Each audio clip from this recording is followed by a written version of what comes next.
Online activist France প্রবাসী পিনাকি ভট্টাচার্য তার এক ফেসবুক পোস্টে শিবিরকে নিয়ে লেখেন, বাংলাদেশের আগামী ৫০ বছরের সাংস্কৃতিক, একাডেমিক ও বুদ্ধিবৃত্তিক নেতৃত্ব কার হাতে থাকবে? এ প্রশ্নের উত্তর এখনই লেখা যায়, এটি থাকবে এক্স শিবিরের হাতে।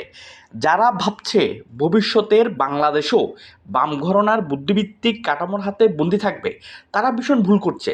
এই যুগ শেষ। এবার যে ধারা শুরু হচ্ছে তা সম্পূর্ণ ভিন্ন। কারণ এই প্রজন্ম ভারতমুখী নয়, আদর্শগতভাবে আপোসকামী নয় এবং তুলনামূলকভাবে সৎ। আমি বহুবার বলেছি, আগামী দিনের বাংলাদেশে শিবিরের রাজনৈতিক স্কুলিং রাজ করবে। যেমন একসময়ের ছাত্র ইউনিয়ন, জাসদ ও উদুচি তাদের সাংস্কৃতিক নেটওয়ার্ক ও ক্যাডারভিত্তিক সংগঠনের মাধ্যমে সিভিল সোসাইটি, মিডিয়া, একাডেমিয়া, এমনকি রাজনীতির শীর্ষস্তর পর্যন্ত অদৃশ্য প্রভাব বিস্তার করেছিল। ঠিক তেমনি আগামী কয়েক দশকে সেই জায়গা দখল করবে শিবির স্কুলিং প্রজন্ম। এই প্রভাব সরাসরি জামায়াতের পতাকা হাতে আসবে না। যেমন সিপিবি তাদের সংগঠিত শক্তি থাকা সত্ত্বেও জাতীয় রাজনীতিতে ক্ষমতার কেন্দ্রে পৌঁছাতে পারেনি, কিন্তু সমাজের পেশাগত পরিসর, নীতি নির্ধারণী কাঠামো এবং রাজনৈতিক বলয়ে শিবির স্কুলিং প্রজন্ম ঢুকে পড়বে অদৃশ্য অথচ অনিবার্য শক্তি হিসেবে। ৫ই আগস্টের পর একটি কথা ভাইরাল হয়েছিল, মানুষ মাত্রই শিবির। শুনতে মজা লাগলেও এর ভিতরে একটি বাস্তবতা আছে।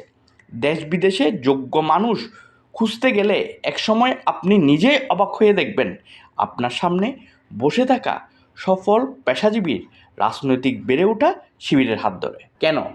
কারণ গত দেড় দশকে ফেসিবাদের দমননীতি সব সংগঠনকে ধ্বংস করলেও ক্যাডারভিত্তিক রাজনৈতিক স্কুলিংয়ের প্রতিষ্ঠান হিসেবে একমাত্র শিবিরেই টিকে আছে কঠোর শৃঙ্খলা, ধারাবাহিক প্রশিক্ষণ এবং নেটওয়ার্ক রক্ষা করার ক্ষমতা দিয়ে। এই ধারাবাহিকতার মূল ভবিষ্যৎ বাংলাদেশেই পরিশোধ করবে ক্ষমতা ও প্রভাবের মাধ্যমে।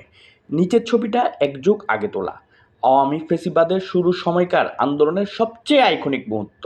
ছবির এই তরুণ তখন রাজপথে জীবন বাজি রেখে লড়েছিল। আজ তিনি দেশের একটি পাবলিক বিশ্ববিদ্যালয়ের সহকারী অধ্যাপক। এটি মূলত একজন মানুষের গল্প না, এটি একটি সংগঠিত স্কুলিংয়ের সাফল্যের প্রতীক।